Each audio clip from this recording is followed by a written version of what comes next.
मेरे प्यारे साथियों, आज हम लोग इस वीडियो में देखेंगे कि अतिभारण क्या होता है, लघुपथन क्या होता है, फिर फेज क्या होता है, न्यूट्रल क्या होता है, फिर अर्थिंग क्या होता है। आज इसी के बारे में समझेंगे। पहले हमने आपको चित्र से समझाने की कोशिश किया है, आप इस चित्र के माध्यम से समझने की कोशिश कीजिएगा। ठीक है, ध्यान से समझिएगा। देखिए, पावर स्टेशन से धारा आई। जब पावर स्टेशन से बड़का बड़का जो है मतलब पावर हाउस से जब धारा आती है, 11,000 का धारा आई ट्रांसफार्मर के पास। ध्यान से समझिए, हम लोग तो इधर को नहीं पढ़ेंगे, हम लोग ट्रांसफार्मर से पढ़ेंगे। ठीक है, ट्रांसफार्मर का काम क्या है कि वो उच्च वोल्टेज पैदा करता है। क्या करता है? उच्च वोल्टेज बना देता है। तो ट्रांसफार्मर जो है वोल्टेज को हाई कर देता है। ट्रांसफार्मर में 3 फेज निकले होते हैं। 3 फेज को हम लोग विद्युन्मय तार भी कहते हैं, या इसको हम लोग पॉजिटिव तार भी कहते हैं, प्लस तार भी कहते हैं, या गर्म तार भी कहते हैं। ठीक है, तो एक्चुअली में धारा का क्या काम होता है कि धारा जो है फेज से आएगा और न्यूट्रल से होकर जाएगा। जब तक वो अगर उसको जाने का रास्ता नहीं मिलेगा तब तक धारा आएगा ही नहीं। जैसे अगर आप सांस ले रहे हैं, अगर नहीं छोड़िएगा तो आप सांस लीजिएगा ही नहीं। तो उसी तरह जब तक धारा आएगा, जब तक लौटने के लिए इसको रास्ता नहीं मिलेगा तब तक धारा आएगा ही नहीं। समझ पा रहे हैं मेरी बात को? तो ध्यान से समझिए, ट्रांसफार्मर में 3 फेज निकले रहते हैं। 3 फेज इसलिए दिया जाता है ना कि जैसे देखिए यहाँ कई मोहल्ला, एक मोहल्ला में कई घर होते हैं कि ज्यादा एक फेज पर लोड ना हो, इसलिए इसको 3 फेज दिया रहता है। और एक तार जो होता है ना, जो हमने काला रंग से दर्शाया, वो न्यूट्रल का तार है। उस पर जो है धारा वापस कहां चली जाती है? ट्रांसफार्मर के पास। यानी कि फेज से धारा आएगी और फिर न्यूट्रल होकर धारा कहां चली जाएगी? ट्रांसफार्मर के पास। समझ गए? यानी कि जो पोल वाला जो तार है वो कितने तार होते हैं? 4 तार। अब जरूरी नहीं है, किसी किसी में न्यूट्रल वा गायब कर देता है, या न्यूट्रल एक बार खराब हो जाता है तो जो है वो छोड़ देता है या उसको रख देता है, न्यूट्रल वाला तार हटा देता है। लेकिन न्यूट्रल तार होना चाहिए। एक्चुअली में जो जर्मीन चीज है उसी को तो हम लोग पढ़ेंगे ना। तो ये 3 फेज होता है, 4 तार आया रहता है। कितना तार आया रहता है? 4 तार, 3 फेज। एक जो है आपका न्यूट्रल आया रहता है। न्यूट्रल मतलब उससे धारा वापस जाएगी। न्यूट्रल को उदासीन तार कहते हैं। अगर मान लीजिए ये फेज तार हुआ, फेज तार को लाल रंग से दर्शाते हैं। ठीक है, अगर फेज तार से धारा आ रही है तो न्यूट्रल से धारा वापस जाएगा, और जब धारा वापस नहीं जाने का कोई रास्ता नहीं मिलेगा तो धारा आएगा ही नहीं। समझ पा रहे हैं मेरी बात को? जब तक उसको लौटने का रास्ता नहीं मिलेगा तब तक धारा आएगा ही नहीं। तो अब ध्यान से समझिएगा कि यही हो जाता है गड़बड़। क्या होता है कि अगर मान लीजिए कोई पक्षी यहां बैठा है। अब देखिए यहाँ कोई अगर पक्षी बैठी हुई है, मान लीजिए मैना बैठा है। ठीक है, हम तो जैसे मन तैसे बना दिए। तो यहाँ मान लीजिए मैना बैठल है या कोई पक्षी बैठल है, तो ये जो है जब तक जो है फेज पर बैठा है तो इसको कोई दिक्कत नहीं, एकदम आराम से धारा प्रवाहित हो रहा है, कोई दिक्कत नहीं। लेकिन ससुरा अगर उसका पेखिया मतलब पंखवा, अगर मान लीजिए किसी भी कारण इसका जो है पंख जो है अगर न्यूट्रल पर अगर सट जाता है, न्यूट्रल पर क्या हो जाता है? सट जाता है, तो धारा जो है शॉर्टेस्ट रूट को फॉलो करता है। यानी कि धारा जो है अब इसको ससुरा इधर से जाने, ये घूम के जाने का था धारा, लेकिन अब इसको लगे अरे ससुरा रास्ता मिल रहा है, एकदम आराम से, एकदम शॉर्ट रूट मिल रहा है, शॉर्ट रास्ता मिल रहा है। मारेगा इधर से इलेक्ट्रॉन, फचाक से मारेगा, फड़फड़ा के पक्षी मर जाएगा यहीं से। समझ रहे? तो याद रखिएगा कि अगर आप फेज तार पकड़ के अगर झूल गए तो कोई दिक्कत नहीं, लेकिन याद रखिएगा कि न्यूट्रल तार नहीं छुआना चाहिए। अगर न्यूट्रल तार छुआ गए तो आप धड़धड़ा के खत्म हो जाइएगा। जैसे ट्रेन वाला जो लाइन होता है, इसमें जो है जानकर जो है न्यूट्रल नहीं दिया जाता है, जानकर न्यूट्रल नहीं दिया जाता है। इसमें सिर्फ फेजे रहता है। और पूछेगा कि न्यूट्रल कहां से देता है, तो चक्का, जमीन जो है सबसे बड़ा न्यूट्रल का काम करता है, सारा धारा को सोख लेता है जमीन, तो इसलिए उसमें जो है न्यूट्रल नहीं देता है। वो जो जैसे आया फेज आया तो जितना भी जो बच गया वो नीचे चला जाता है चक्का के माध्यम से या पहिए के माध्यम से। फेज से धारा आती है और न्यूट्रल से होकर जाती है। लेकिन अगर इसमें पक्षी वगैरह केवल फेज पर बैठेगा तो उसको कोई दिक्कत, उसको झटका नहीं मारेगा। लेकिन अगर किसी भी कारण जो है अगर इसका पंख जो है न्यूट्रल पर सट जाता है, अगर फेज और न्यूट्रल दोनों सटेगा तो इसको जो है करंट मार देगा। पक्षी को क्या मार देगा? करंट मार देगा। समझ पा रहे मेरी बात को? और इसलिए जो है ट्रांसमिशन लाइन में बड़ा जो ट्रांसमिशन लाइन नहीं है ये वाला ट्रांसमिशन लाइन, इसमें देखिएगा ना कि तारों के बीच स्पेसर लगाया जाता है, ऐसे स्पेसर लगा दिया जाता है। देखिए स्पेसर, समझ पा रहे मेरी बात को? तो समझ गए कि आखिर विद्युत तार पर जो है अगर कोई पक्षी वगैरह बैठता है तो काहे नहीं इसको मारता है करंट, समझे। सिर्फ ये तीनों तार पर बैठ जाएगा तो कोई दिक्कत नहीं, अगर न्यूट्रल पर बैठेगा, अगर फेज पर बैठा है, अगर न्यूट्रल पर सट गया तो उसको करंट मारेगा। समझ पा रहे हैं। अब हम दूसरे मुद्दा को समझते हैं, ठीक है। अब ध्यान से समझिए कि यहां से 3 फेज आता है और एक न्यूट्रल आता है, ठीक है।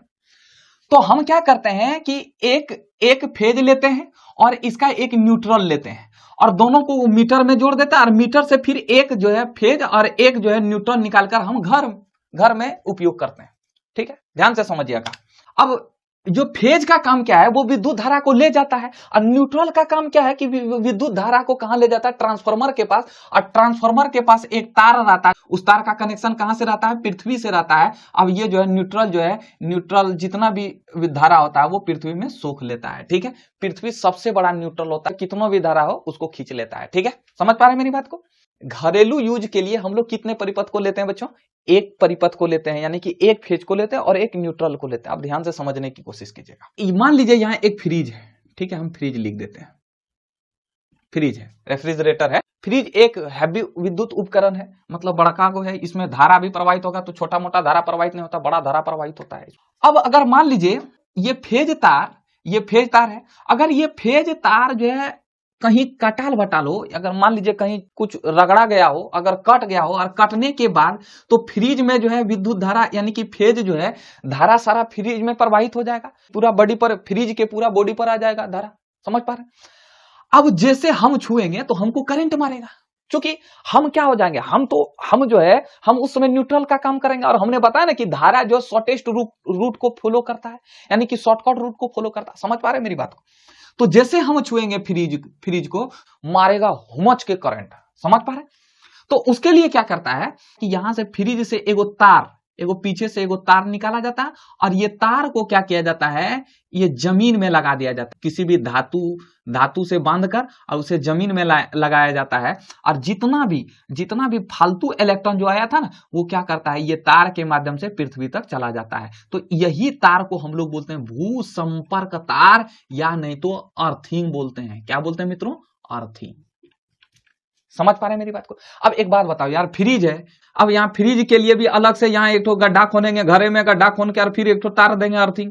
अब मान लीजिए यहाँ कूलर है, तो कूलर के लिए भी तो गड्ढा खोनना पड़ेगा ना। तो इस कारण जो है पूरा घरे बर्बाद हो जाएगा, पूरा घरे गड्ढा खोन के हम लोग सब बर्बाद कर देंगे अर्थिंग दे देकर। तो उसके लिए क्या किया है, यहाँ बगल में एक धातु लेता है, कोई भी लोहा वगैरह उसको जमीन में गाड़ देता है, जमीन में गाड़ कर, और यहां से जितने भी, अब देखिए ये फ्रिज में 3 प्लग होते हैं। कितने प्लग होते हैं, जितने हैवी मशीन होते हैं ना उसमें 3 प्लग होते हैं, एक, और ये जो प्लग जो होता है ये बड़ा होता है, पहला प्लग ये, दूसरा प्लग ये, और तीसरा प्लग ये प्लग बड़ा होता है। और इस प्लग में अब देखिए यहाँ जो सॉकेट होता है, सॉकेट में तीन छेद होते हैं, और इस छेद में जाकर ये जो छेद होता है, ये जो 3 पिन वाला ये छेद होता है, इसमें जाकर भू संपर्क का तार यानी कि अर्थिंग वाला तार जोड़ दिया जाता है। अब ध्यान से समझिएगा, ये जो सॉकेट है ये 3 पिन वाला है। मान लीजिए इसमें जो है ये आपका फ्रिज का है, ये तार किसका है, फ्रिज का है।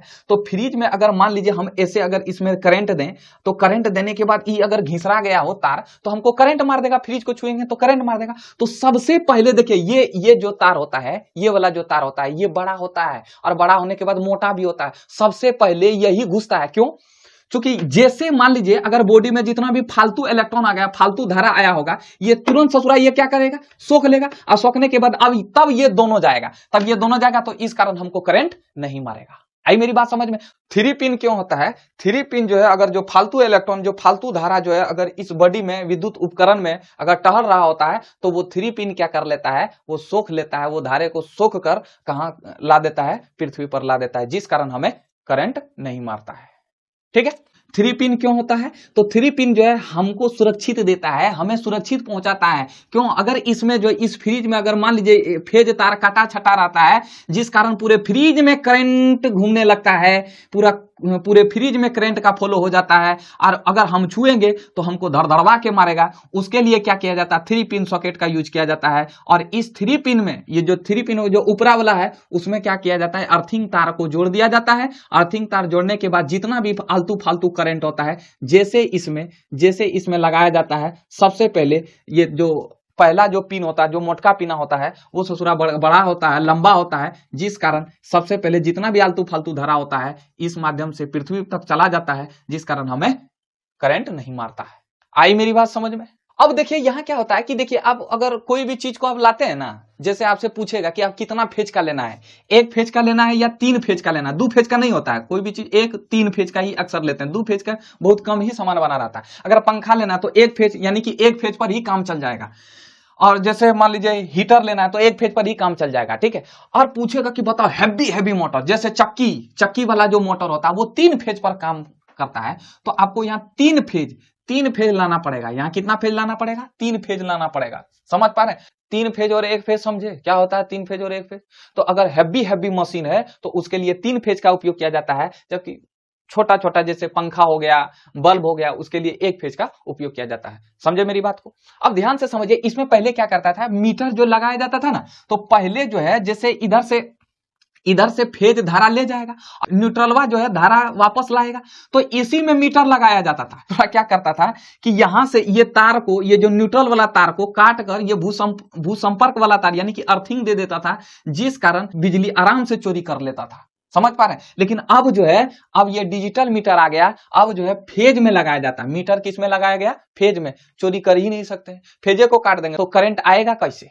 समझ पा रहे हैं मेरी बात को? चलिए हम लोग इसको लिख लेते हैं एक बार, ठीक है। तो इसका आप अगर स्क्रीनशॉट लेना चाहते हैं तो एक बार ले सकते हैं। अब देखिए, विद्युन्मय तार, जिंदा तार, गर्म तार, मेन तार सब एक ही है। इंग्लिश में फेज वायर, लाइव वायर भी कहते हैं, ठीक है, कोई दिक्कत? तो यह तार लाल रंग का होता है, क्यों? चूंकि मिस्त्री को जो है आराम से पता चल पाए कौन सा फेज तार है, ठीक है। तो लाल रंग का जो तार होता है वो फेज तार होता है। ये क्या करता है? धारा को घरों तक पहुंचाता है। और उदासीन तार यानी कि न्यूट्रल वायर क्या कहता है, ये जो है ये काले रंग का होता है, ये पीले रंग का भी होता है कभी कभी। तो यह तार जो है धारा को क्या करता है? वापस ट्रांसफार्मर के पास ले जाता है। और भू संपर्क तार, देखिए भू संपर्क तार यानी कि अर्थिंग को इस तरह दर्शाते हैं, ऐसे करके, ठीक है। भू संपर्क तार, भू तार, अर्थ वायर बोलिए या अर्थिंग बोलिए, बहुत बराबर है। यह हरे रंग का होता है, जो कि देखिए पृथ्वी हरी भरी होती है, इसलिए जो है इसे हरे रंग से दर्शाया जाता है। ऐसी तार या धातु, ऐसी तार आपसे पूछ दे कि भू संपर्क तार या भूतार किसे कहते हैं, तो ऐसी तार या धातु जिसका विभव शून्य हो, यानी कि मतलब ये जो है इलेक्ट्रॉन को बिल्कुल नहीं ठेलता है, तथा वह पृथ्वी से जुड़ी हुई हो, तब उस धातु के तार को अर्थ तार या भूतार या अर्थिंग या भूसंपर्क तार कहते हैं, ठीक है। इतना बड़ा नाम है। इसे कहां जोड़ा जाता है? तो इसे जो है 3 प्लग में, ये तीसरा जो मोटका जो प्लगवा होता है इसमें जोड़ा जाता है। समझ पा रहे हैं मेरी बात को? अब अगला क्वेश्चन है कि धातु के साधित्रों को भूसंपर्क करना क्यों आवश्यक है?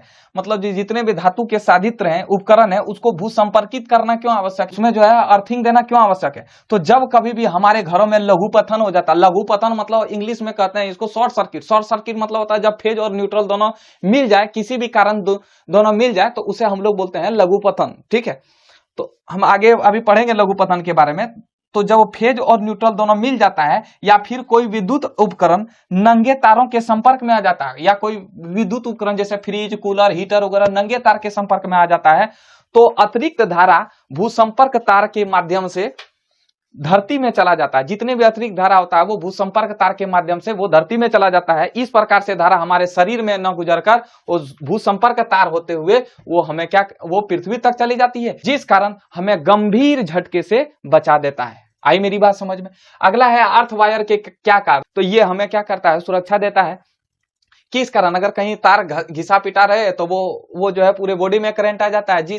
अगर उसमें जो है भूसंपर्क तार यानी कि अर्थिंग लगा देंगे तो वो जो है जो करंट होता है वो करंट कहां चला जाता है? पृथ्वी तक चला जाता है। धातु के इन आवरणों से जुड़ा भूसंपर्क तार विद्युत धारा के लिए कम प्रतिरोध का एक चालन पथ बनाता है। मतलब जो अर्थिंग होता है वो कम प्रतिरोध का होता है। अगर ज्यादा प्रतिरोध होगा तो धारा जाएगा ही नहीं, जाएगा लेकिन वो विरोध कम करेगा। तो एक बात बताओ यार, जहां ज्यादा भीड़ है, मान लीजिए 2 जगह प्रसाद बढ़ रहा है, इस जगह पर पूरा भीड़ है आदमी का, तो यहां अगर पूरा भीड़ है आदमी का तो सबसे ज्यादा जाने में प्रतिरोध यहां लगेगा, और यहां कम भीड़ है तो सबसे कम प्रतिरोध यहां लगेगा। तो धारा किधर जाना चाहेगा? आप किधर जाना चाहिएगा? इस जगह पर कम भीड़ वाले। तो उसी तरह यहां प्रतिरोध कम होता है, और यह जो है एक चालन पथ यानी कि इलेक्ट्रॉन का चालन पथ बना देता है। समझ पा रहे हैं मेरी बात को? यह था अर्थ वायर का कार्य।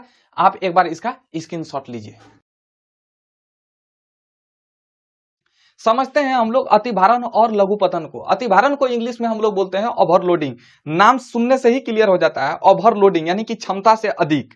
क्षमता से अधिक को हम लोग क्या बोलते हैं? ओवरलोड। तो जब किसी परिपथ में क्षमता से अधिक उच्च क्षमता वाले उपकरण को लगा देते हैं तो उसमें धारा की आवश्यकता पड़ती है, जिस कारण उस घटना को हम लोग अतिभारण कहेंगे। ठीक है, इसमें धारा की आवश्यकता पड़ती है, मतलब धारा कम हो जाता है, और जब धारा कम हो जाता है तो ये तार गर्म हो जाता है और आग धारण कर लेता है, तार जो है बरकना शुरू हो जाता है। समझ पा रहे मेरी बात को? दोनों घटना में जो है आग लगने की संभावना होती है। समझ पा रहे हैं? अब दूसरा आ जाता है लघुपतन। लघुपतन क्या होता है? जब फेज और न्यूट्रल दोनों मिल जाता है, किसी भी कारणवश फेज या न्यूट्रल दोनों मिल जाए तो उसे हम लोग बोलेंगे शॉर्ट सर्किट। शॉर्ट सर्किट में धारा ज्यादा हो जाता है, जबकि ओवरलोड में जो है धारा कम पड़ जाता है। और शॉर्ट सर्किट में धारा क्या हो जाता है? ज्यादा पड़ जाता है। जब ज्यादा धारा पड़ेगा तो प्रतिरोध क्या हो जाएगा? कम हो जाएगा। तो इसमें जो है प्रतिरोध शून्य होता है और धारा अधिक प्रवाहित होने लगता है। जब धारा अधिक प्रवाहित होने लगता है तो ये तार जो है गर्म हो जाता है और आग लगने की पूर्णतः संभावना हो जाती है। समझ पा रहे मेरी बात को? तो ओवरलोड समझे। ओवरलोड में क्या होता है? धारा कम पड़ता है, जबकि शॉर्ट सर्किट में जो है धारा अधिक पड़ता है लेकिन प्रतिरोध शून्य हो जाता है। समझ पा रहे मेरी बात को? तो ये था लघुपतन और अतिभारण। उम्मीद करते हैं आप समझे। एक बार इसका स्क्रीनशॉट लीजिए। देखिए, विद्युत धारा से संबंधित कई शब्दावली है, जैसे एमसीबी, मिनिएचर सर्किट ब्रेकर। ये एमसीबी क्या होता है? तो एमसीबी क्या होता है कि एक्चुअली में जब धारा प्रवाहित अधिक होने लगता है तो एमसीबी अपने आप गिर जाता है। ये एक सुरक्षा देने का काम करता है और इसमें जो है तांबा हानि से भी हमें बचाता है एमसीबी। बताएंगे आगे हायर क्लास में, इसको आप समझिएगा एमसीबी क्या होता है, इसका क्या काम होता है, ये सब आप हायर क्लास में समझिएगा। तो बस आज इतना ही, मिलते हैं नेक्स्ट वीडियो में। बहुत बहुत धन्यवाद।